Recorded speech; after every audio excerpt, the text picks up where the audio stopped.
Se cadra xa coñecen estas imaxes que están sendo virais, as dunha familia atemorizada mentres un camioneiro arremetía contra o seu coche.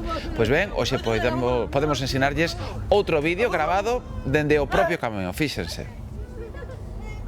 Está grabado, está grabado, está grabado, está grabado. Nestas outras imaxes vemos como o turismo lle adianta o camión e como nada máis facelo o camión comeza a acelerar e mesmo lle dá luces ao coche. Finalmente acaba batendo contra el ata en 2 ocasións. Precisamente non respetar a distancia de seguridade é unha das infraccións de tráfico que máis accidentes provocan.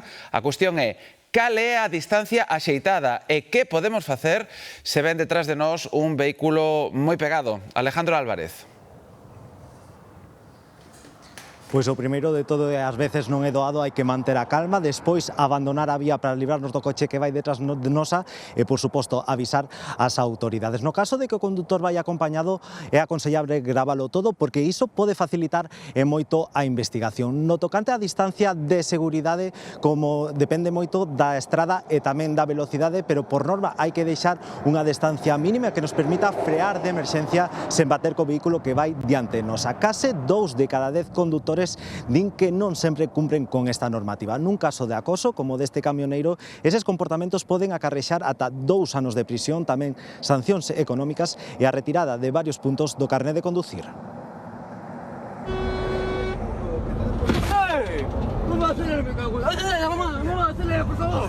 ¡Por favor! ¡Hey! Ante un acoso vial destas características, que facer? Hombre, pois con un susto que non sabría nin reaccionar, non sei. Intentar recorrer máis para que non me día. Piso o freno, para que eles frenen tamén, porque senón, algúns ven que non se lleven en caso ou veñen encima de ti. E iso é moi peligroso. Sí que é perigoso, pero segundo os expertos en tráfico, frear bruscamente non é o máis recomendable, tampouco correr máis, alo menos non cando iso implica máis risco para a situación, pero hai máis opcións. Llamar a la policía, pero fue complicado. Intentaría apartarme al arcén, coger la matrícula. Saír da estrada polo primeiro vial, seguro que atopemos, esa é unha boa reacción, chamar a Garda Civil, tamén na medida do posible gravar o acoso. Iso fixo esta familia que ao volver de Ribeira viviu como un camión lles empurrou o coche en marcha. O condutor negou os feitos, dixo que era o turismo o que freaba. As sancións por acoso vial poden chegar a ser de cárcere.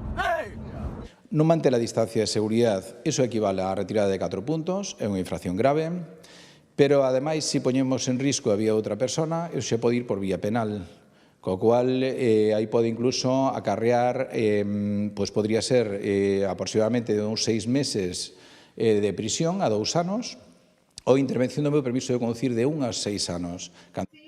Contar 2 segundos ou 4 se a estrada está mollada entre o paso do coche que levamos diante e nós, localizando un punto fixo de paso mutuo pode dar unha pista de que a distancia de seguridade que levamos é boa. Ir moi pegado o de diante está entre as 3 principais causas de accidente de tráfico.